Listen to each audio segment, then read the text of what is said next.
Sam Seder, Emma Vigeland on the Majority Report. Joining us now, Jonathan Graubart, professor of political science at San Diego State University, author of Jewish Self-Determination Beyond Zionism, Lessons from Hannah Arendt and Other Pariahs. Jonathan, welcome to the program. Oh, thank you very much, Sam. Thank you, Emma. Thank you. This is, I mean, I find this, your writing here, personally fascinating, in terms of like my own experience and searching, but obviously, there's a lot of people, I think, wrestling with the questions, that you discuss in your book, particularly now, and also are sort of like looking around for what is, and I think any solution to what's going on there is probably, decades, a matter of decades, but at least a sort of like a beacon or a place, a direction to head in.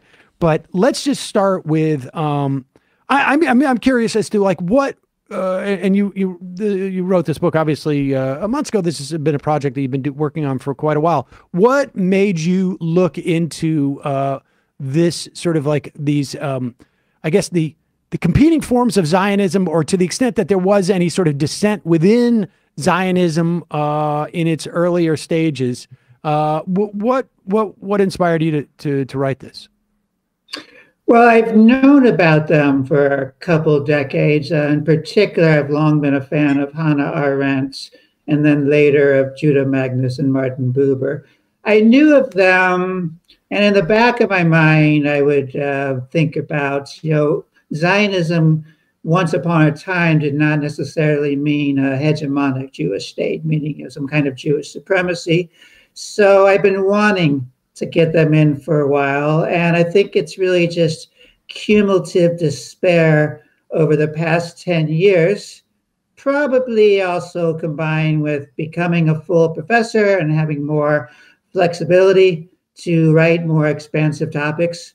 So between all that, the despair of what's going on and the idea that we really need a profound re-examination of what went wrong and what we want from Jewish self-determination. I know you've written about the issues that I think are facing people on college campuses in terms of like even discussing these topics, and I think yes. You yourself, I think, have been sort of canceled for speaking engagements that you were to have. Attempted cancellations, yeah. Oh, okay. Well, I didn't know how that panned out, but so the idea of being a tenured professor, I imagine, was fairly relevant in the idea of writing, of examining this. All right, so let's start with just sort of, because you're looking at what is known as maybe humanist Zionism for I don't know, and I'm not sure exactly the term, like who developed that specific term. But will you talk about what, when we go back to like the late 1800s, earliest 20th century, and this would be more, Buber's era, Hannah Arendt comes a little bit later.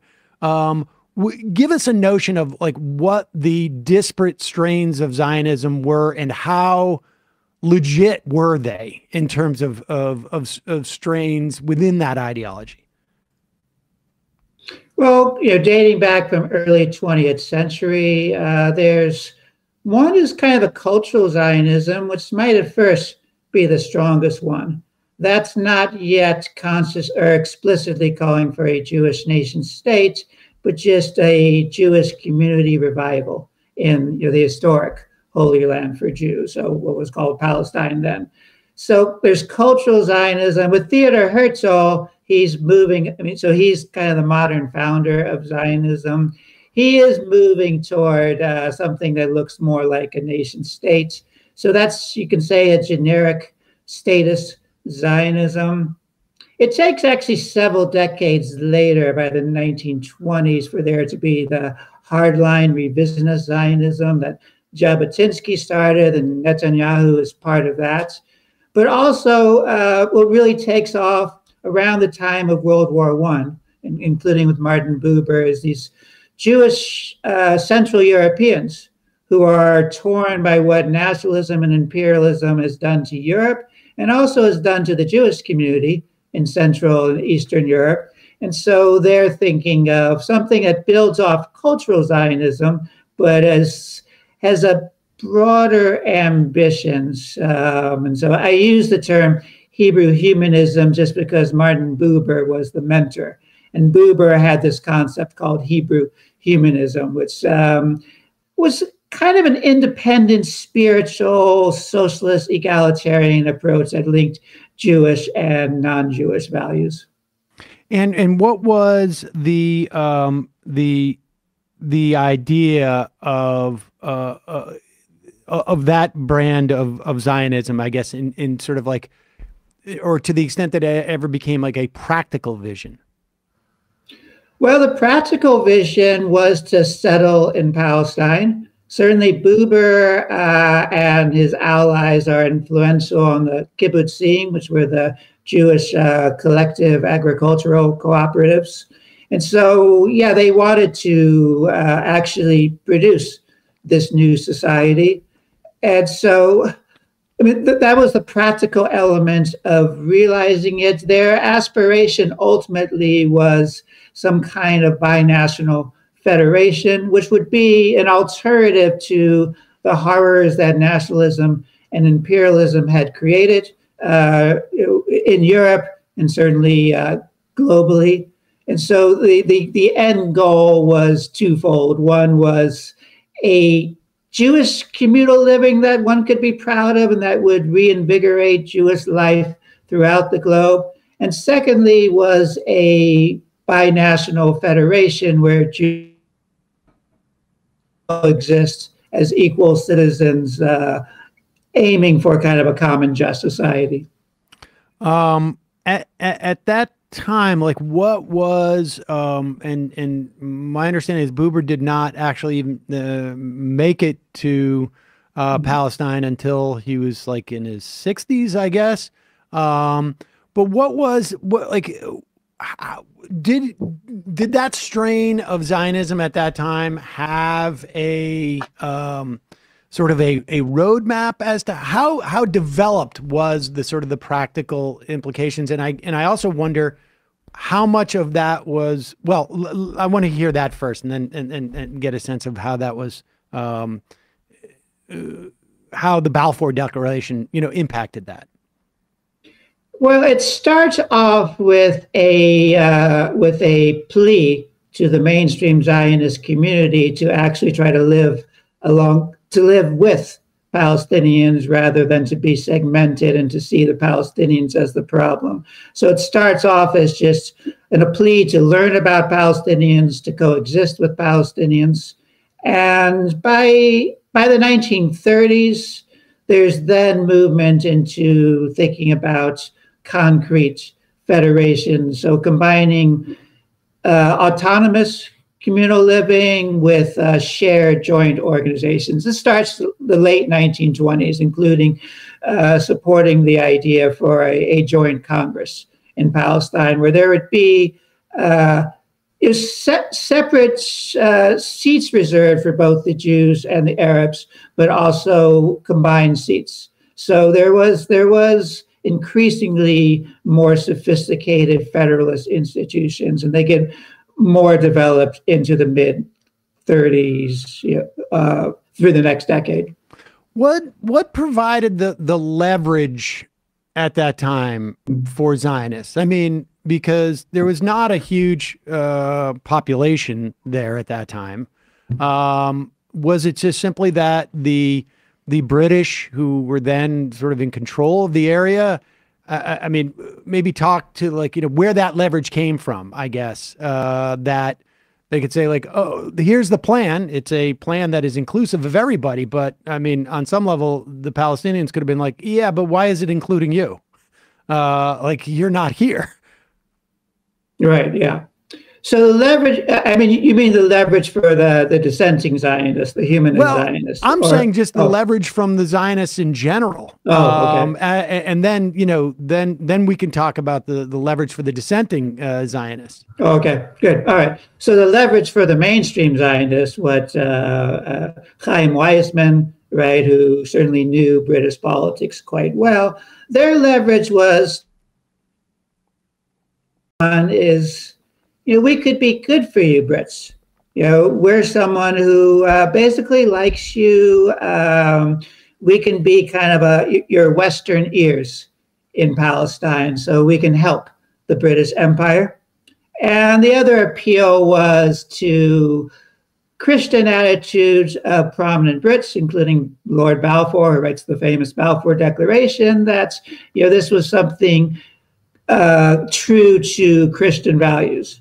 But primarily, the argument was we could be a really good asset for you in Palestine. So that was the leverage they had. And they used it to certainly get the Balfour Declaration, which then meant that they were able to set up a government. They were able to get immigration. They were able to acquire land.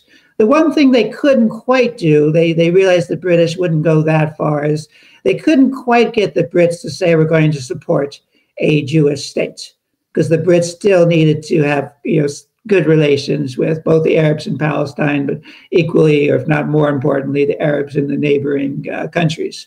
So the humanist Zionists become useful for the Brits when they're calling for some kind of alternative arrangement that doesn't mean a Jewish nation state.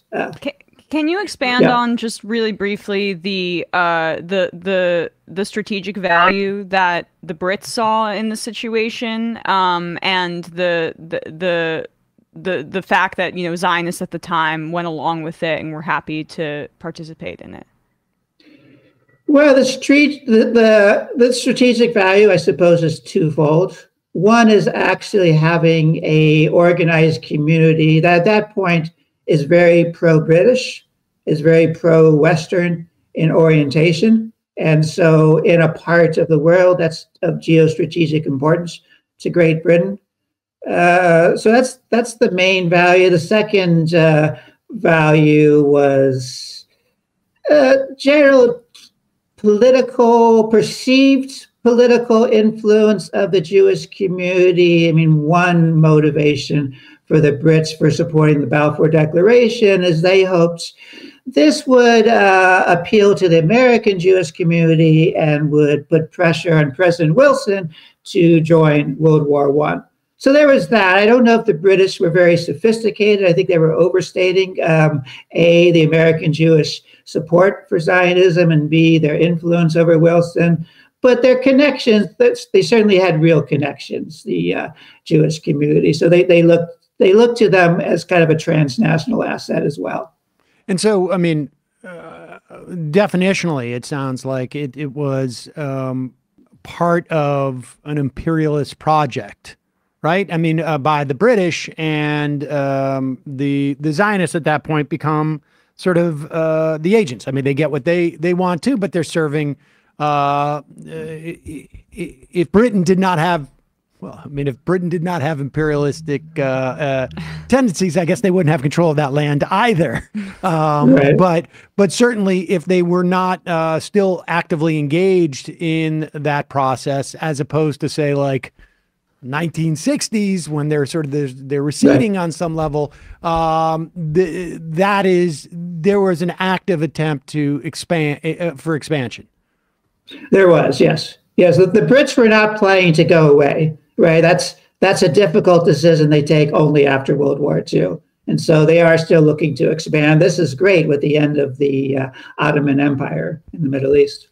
Right. Okay. And so let's, with that sort of table set and the leverage for the humanist Zionist strand of Zionism is that it gives the British what they want, but without necessarily the building of a state, which they don't want in that instance, because it would be too controversial with, making it harder for them to play off other allies. Let's just, I want to take a step back, and I probably should have asked this earlier, but why, I mean, Buber represents this one strand. Why Hannah Arendt? Why do you look at these two primarily? There are other thinkers that you also engage with, but why them in particular? Is it simply because they are the most recognizable proponents of these ideas of Zionism? Well, for Arendt, I simply think that she's got the sharpest insights. And she's in particular stands out as the outstanding Jewish iconoclast who's still a Zionist at that point. So I think she represents an important strand, but it's also because the power of her ideas. She's certainly the best at diagnosing the pathologies of the prevailing Zionist approach. So to me, she's an obvious choice. It's true that she wasn't one of the political leaders, so it's more her sharp commentary from the outside. Buber's the more obvious choice. He's certainly both the intellectual and moral mentor for the bulk of these binationalist Zionists, who I call the Humanist Zionist. It's true there's others I could have brought up, certainly Judah Magnus. Magnus, however, wasn't a deep thinker in the way Arendt and Buber were. And so I think they work the best. It's true but in terms of sharp insight, sharp criticism, I think she's the outstanding member of these dissenting binationalists. Before we get into her ideas and her analysis of what as you say, the pathologies of Zionism were at that time, what was there? Did they have a relationship? And to the extent that they did, like how much of what Arendt's thinking was built on Buber's, and what was their interplay? They don't seem to have much of an influence on each other. Arendt mentions Buber in passing a couple times. The critical figure for both of them is Judah Magnus. Judah Magnus was the one, he was the founder of Hebrew University. So he's an American Jewish rabbi that moves to Palestine in the 1920s. So he's really the most active on the ground. And he and Buber develop a close friendship that gets even closer when Buber settles in Palestine in 1938. Magnus comes across one of Arendt's ideas for a federation, for federalism. So Magnus and Arendt get close in the early 1940s. And so Magnus is the bridge between Arendt and Buber. And did either Buber or Arendt, and then we'll get into Arendt, how much of their agenda was affirmative and how much of it was reacting to what they saw as problematic about the existing Zionism at their times? Well, the way I see it is that Buber is more affirmative than reacting. Maybe that's why he was better regarded among the prevailing Zionist leadership. So when at his death in 1965, Ben-Gurion's there, the Israeli president, so top Israeli politicians are honoring him. No one's honoring Hannah Arendt among the Israeli elites when she dies a decade later. So so that's where they stand, Arendt and Buber. Oh, and let's talk about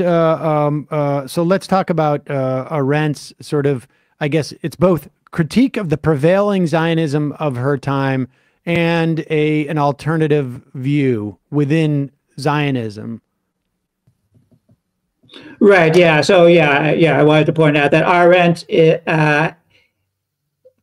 devotes more space toward the critical. So she's the one, again, with the sharper edge. So she saw two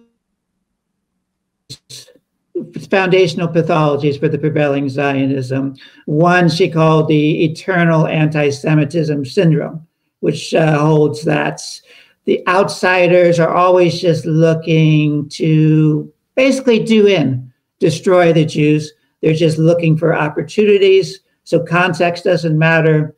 It's more that it's demonic. And a related pathology she played up was tribal nationalism. This was not something unique to Jews, she argued, but the idea that tribal nationalism is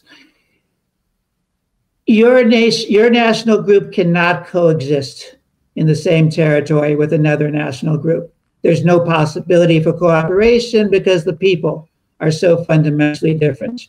So she worried that among the prevailing Jewish Zionist community, there was this view that the whole world's going to be violently anti-Semitic, and there's nothing the Jews can do to change that other than to form their own states. And the tribal nationalism is you can't cooperate with others, whether it's the Palestinians or anyone else, other than realpolitik, so politics of convenience, but no substantive cooperation is possible. And so she argued with those two pathologies, then it was going to be very difficult for what she saw as some of the exciting qualities of Zionism to prevail. So the whole Jewish renewal, the development of the kibbutzim, which she also supported, all those things were great, but they were being undermined by these primary pathologies. And that in the first instance was that you're going to perceive this, speaking to Zionists, you're going to perceive this as some type of solution to anti-Semitism, and it's not going to be. Exactly. And the second being that the way you're going about this is also going to be problematic. Right. Yeah. What was it that, I mean, why was for someone like Hannah Arendt, not being a Zionist not an option? Like, I mean, where was there a what was the allure that kept her within the framework of Zionism, even though opposing the strain of Zionism that we ultimately got? Well, Arendt is greatly influenced by the rise to power of the Nazis. Right? She has a PhD, but here by 1933. She realizes she can't practice her profession. Her original advisor, Heidegger, who was very influential, the fact that he could cooperate with the Nazi regime. So all that really made her think, and the need to be politically active. Her first husband is a Jewish communist, and so she's at one point a fellow traveler with communists, but with the emergence of Nazism, she's looking for some kind of active Jewish politics. And so she is attracted to Zionism and that it's a political movement on behalf of the Jews. And it is actually practical in a way. It's going there. It's she gets a job in Paris in 1933, helping German and other European teenagers make it to Palestine. So she likes that part. And then as she learns about the different experiments going on, including the kibbutzim, including provision of healthcare, she praises, all those things make her a Zionist, and she never abandons calling herself a Zionist. It's maybe a little bit ironic in that she's become cited and invoked by many anti-Zionists, but she never left the Zionist fold. So she's in that position. I find very interesting that she does want some kind of Jewish self-determination to succeed, but she's certainly very disappointed and troubled by what it's turning into. Before we get to that, sort of like where some of what she's reacting to, But talk a little bit about what do we mean when we say Jewish self-determination at that time? Well, Jewish self-determination meant some kind of autonomous development. So education, both Arendt and Buber are excited about the establishment of the Hebrew University in Jerusalem, which would compile, build on Jewish thought and link it toward universal thinking. And so developing just new Jewish cultural and Jewish political institutions, educational institutions. So it meant developing a community with political, socioeconomic, cultural elements in a way that certainly interacts with the broader community. But it was having separate, at least an autonomous revitalization of Jewish values, of Jewish ways of life. And this is coming out of an era where there is Jews are in some instances. I mean, I guess there was emancipation in like the 1860s, was it? I think in Germany. And through Europe to some extent, but there was a, I don't know, 3/4 citizenship essentially, or 5/8. I mean, is that the context in which this is developed? Because, you know, I'm also curious where Buber has this idea of, you know, we need to have, you know, move into this neighborhood, but respect essentially the autonomy of our neighbors, but yet, you know, there's an inherent contradiction there to a certain extent. Right. Yeah. All right. So in the first part, Arendt, certainly in her Origins of Totalitarianism, she develops and elaborates upon the difficult, tenuous relationship that Jews in Europe had with full citizenship. And for her, it's also a commentary and criticism of the Jewish notables. So the Jewish notables in Europe preferred their privileged status. They got to be more or less the representatives for the Jewish community to the leadership.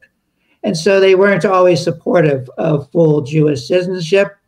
And Arendt also worried that the broader Jewish community was still so distrustful of the European community at large that they weren't working to develop as citizens. And so that element, it's true that also from the outside, there's reversals in full Jewish citizenship, but Arendt is just as important for describing the not very helpful attitude that particularly the Jewish notables took toward the prospects of citizenship. And so that element again explains why she's attracted at first to the Zionists, as it is a seemingly Jewish egalitarian movement that's looking for Jews to be political agents. For Buber, it does come down to, he does understand that since it's mostly European Jews that are settling into Palestine, which is 90+% Arab, that the Jewish community are going to be the intruders. He's a Zionist in terms of thinking that, well, the Jewish people have this historic connection, and we do need this too, and there is room enough for both of us. But we do have to understand that it is going to be an intrusion. Therefore, it's incumbent the Jewish migrants to Palestine to reach out to Palestine's Arabs and to develop this synthesis where both communities can develop their own self-determination without it breaking down into a zero-sum game, and affirmatively developing kind of a synthesis for a new way that national groups can coexist and help each other. how did that break down then? And then militarism comes into the fore. Well, I mean, Buber had a lot of trouble convincing the prevailing Zionist community to have this kind of coexistence. So in a way, that's part of the tragedy, is that the Humanist Zionist project runs against just sort of the power of conventional nationalism. And it's true also for Palestine's Arabs.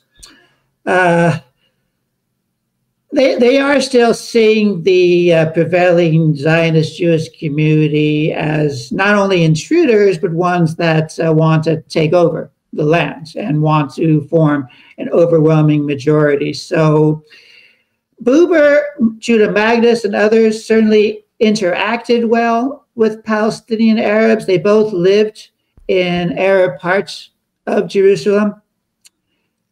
But from the Palestinian Arab perspective, while they were personally friendly toward people like Buber and people like Judah Magnus, they did think twofold. One, it's not fair. We've been the overwhelming majority. Why are you calling for a binational coexistence? We can accept Jews as a minority with collective rights, but not as a equal relationship. The second thing, particularly by the 1940s, where some might see the writing on the wall and that the Jewish community is better organized and does have now a more powerful military capability, there was the correct presumption that Buber, the Humanist Zionist, did not have enough support to make it work. So that's ultimately where it breaks down, that it turns out that there's not enough support either way. So, and Arendt, because, she's obviously born decades after Buber, she has this sort of advantage of hindsight and sort of a clearer sense of like where the trajectory is going.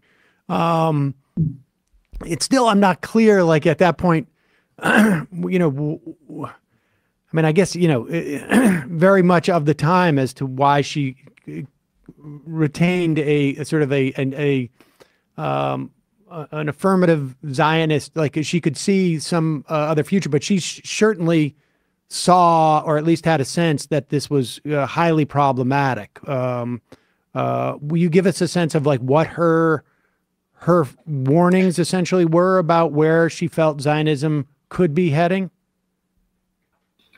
Yeah, her warnings are the militarism part. I'll just read part of one quotation from her that's very powerful. This is getting into the war of 1948. And even if the Jews were to win the war, its end would find the unique possibilities and the unique achievements of Zionism in Palestine destroyed. The, quote, victorious Jews would live surrounded by an entirely hostile Arab population, secluded inside ever-threatened borders, absorbed with physical self-defense to a degree that would submerge all other interests and activities. The growth of a Jewish culture would cease to be the concern of the people. Social experiments would have to be discarded as impractical luxuries.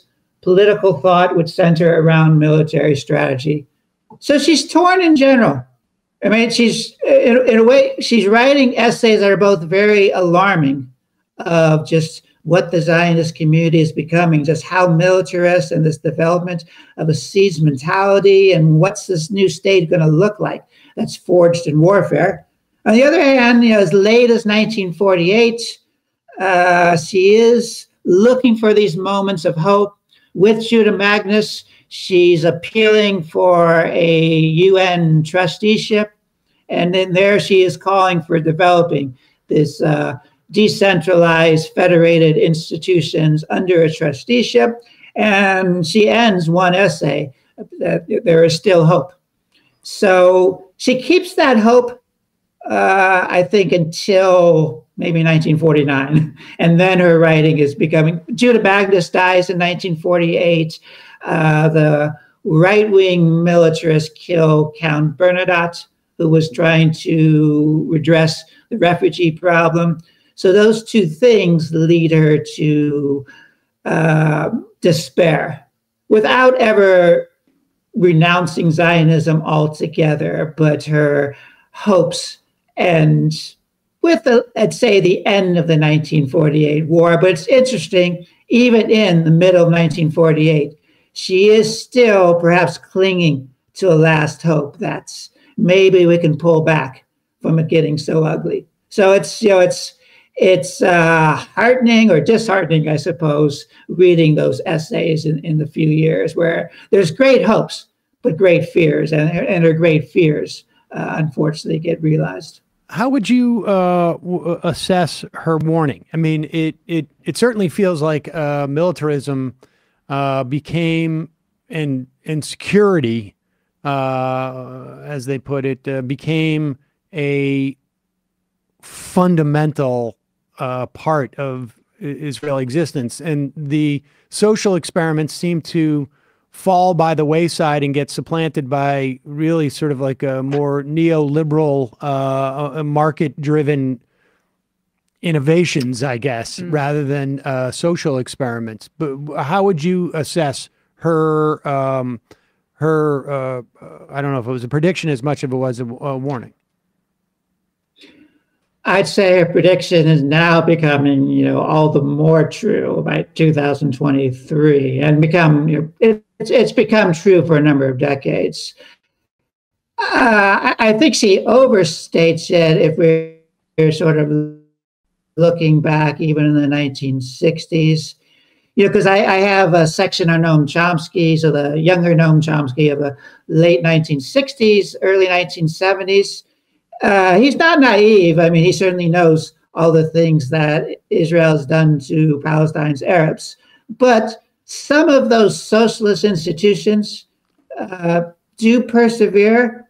So there is that element that's still exciting people about Israel, maybe into the 1970s, at least the first part of the 1970s. But the contradictions there right away. So even while some of these interesting social democratic institutions do endure, the Palestinians, right, are marginalized. And so the roots, of what's now called apartheid or Jewish supremacy are set there right at the beginning. So there's that contradiction right away. And I'd say Arendt proves correct in the long term that these contradictions are going to lead more and more into those ugly elements. It just wasn't overnight that all of their social experiments dissolved. Well, right. I mean, there's the like things that can be lauded, of course, about like the construction of the Israeli state in terms of like things like healthcare, right? But then it's the exclusionary element that begins to take over, and it completely undercuts that stuff. So, I mean, what is your estimation of, you said the 70s, is that where you believe it begins to turn in that way? I'd say so.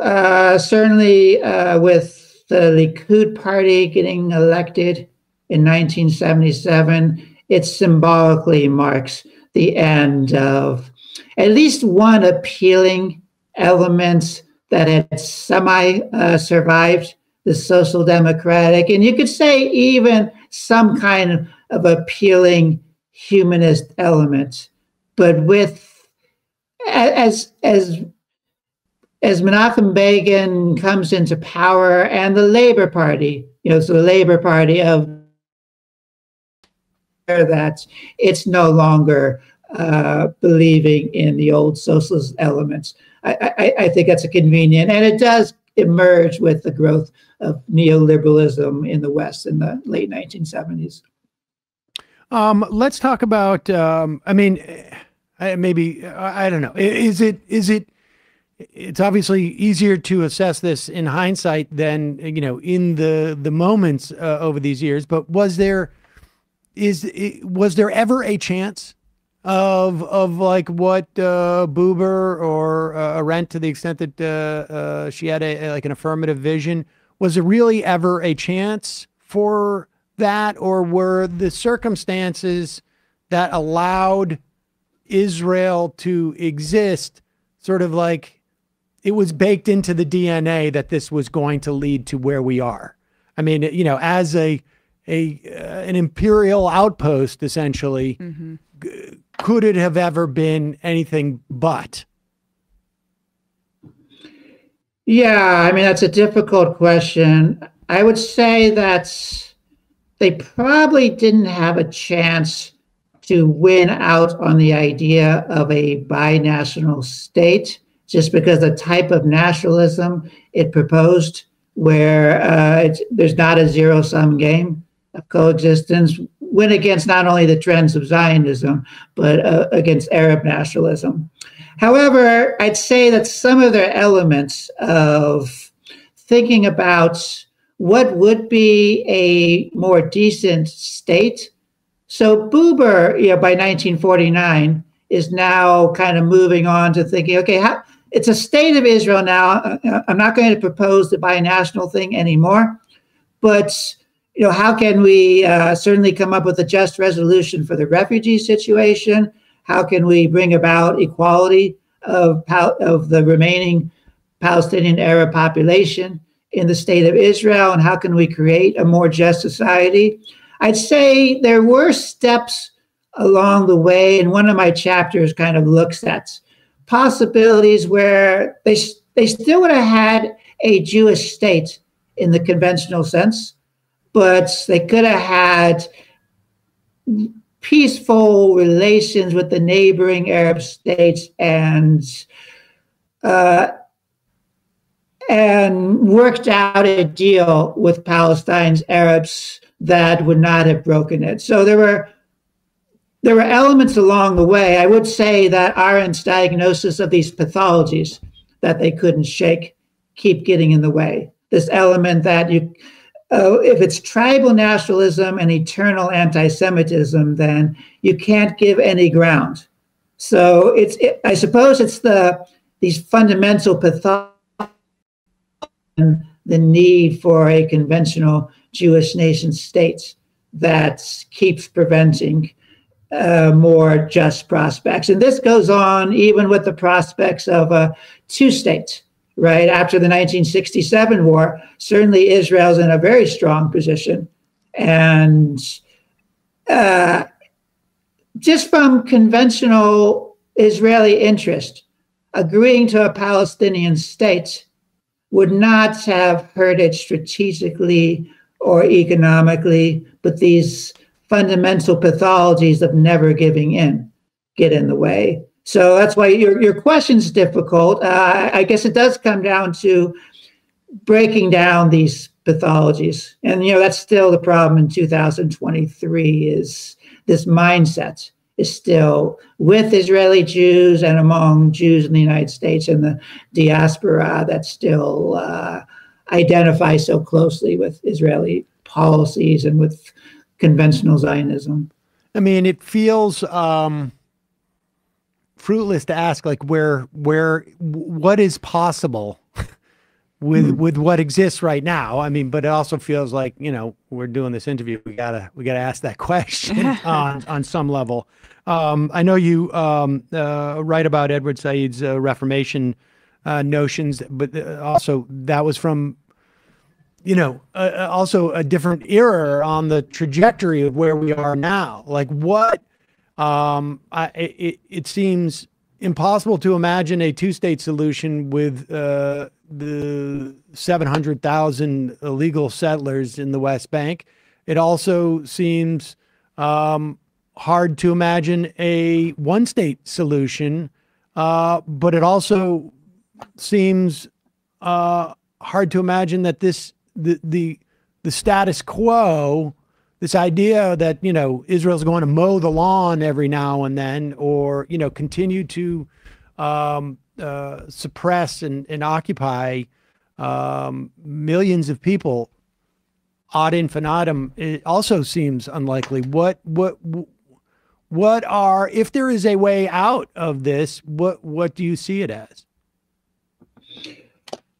Yeah, I mean, you're correct that right now there's nothing promising, at least on a large scale, on the horizon. And so it seems now pointless to even talk about, okay, are you more of a two-state advocate or a one-state advocate? I think one does need this transformation or reformation of just what does it mean of Jewish self-determination.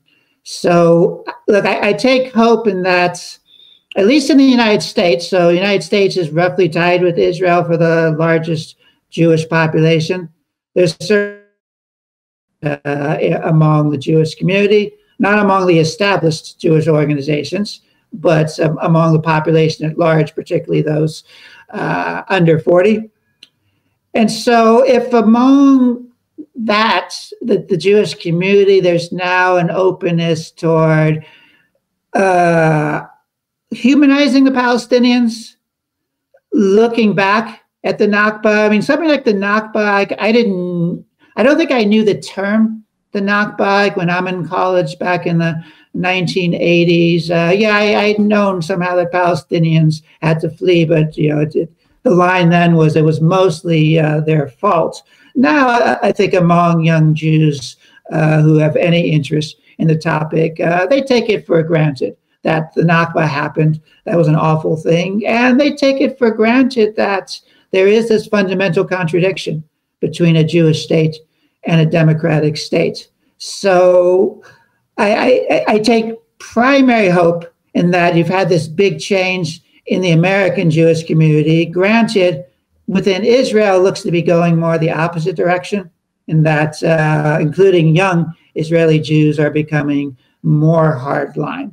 And so there I don't have an easy out other than to note that one does need some kind of transformation among the Jewish community. There certainly are groups in Israel like Breaking the Silence, Association for Civil Rights in Israel, the Human Rights Group at Salem, those who put together 972 magazine. So there are these pockets of Jewish activists who are interacting. You probably know about the initiative of A Land for All, which is made up of Israeli Jews and Palestinian Arab citizens that are coming up with this blueprint of general principles, where it would be a confederation of two states based on the 1967 border, so a Jewish state of Israel and a Palestinian Arab states.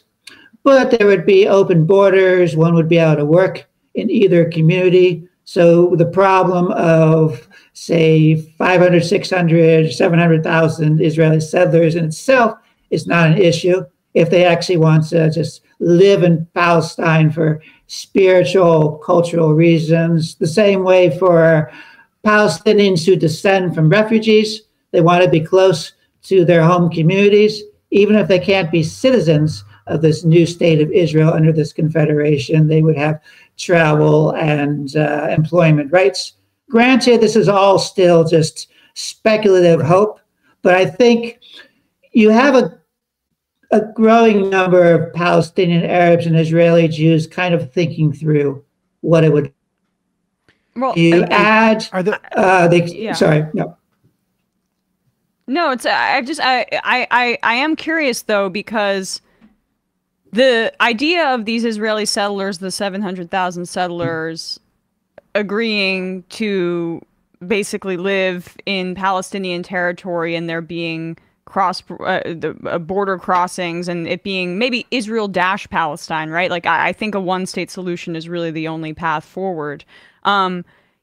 That there would have to be real truth and reconciliation and major seismic changes in the legality of these kinds of settlements, because it's the Israeli settlers in Palestinian territory in those borders that you describe are the most right-wing in the entire country. This is a big problem. And look, I think the one thing that's the hardest to confront is Israeli Jews would need to do a full reckoning, right, of what was done and what is being done to Palestinians. That's certainly not something that's easy from any society. And so the settlers, are a big obstacle. Look, I think it's going to have to be some kind of broader transformation. To me, it seems the vanguard would be those Israeli Jews who are actively working with Palestinians, even now are still bravely kind of condemning the current onslaughts, and who are interacting in protest and resistance with Palestinians, along with an increasingly sizable American Jewish community. The settlers are going to be perhaps the last bastion. It's true that I remember I did a tour once, it was a decade ago, of Ariel, one of the settlements that's was built precisely to be an obstacle toward a contiguous West Bank. But the person who was showing us around and was doing a propaganda tour for Ariel, he said, even if Ariel became a state of Palestine, they should want to keep the factories redeveloped. So I was struck by that. I don't want to make too much of that because you're right, Emma, that the settlers, by and large, are the most hardline elements. But if one looks for possibilities of broader change, then even for those settlers that are willing to live in a much different arrangement, and Noam Chomsky has talked about this in the past, that if settlers are told, okay, you need to make your peace with this new state of Palestine, you can decide, do you want to stay in Israel, or do you want to work out a deal where you're no longer getting all the bulk of the resources, the bulk of the water?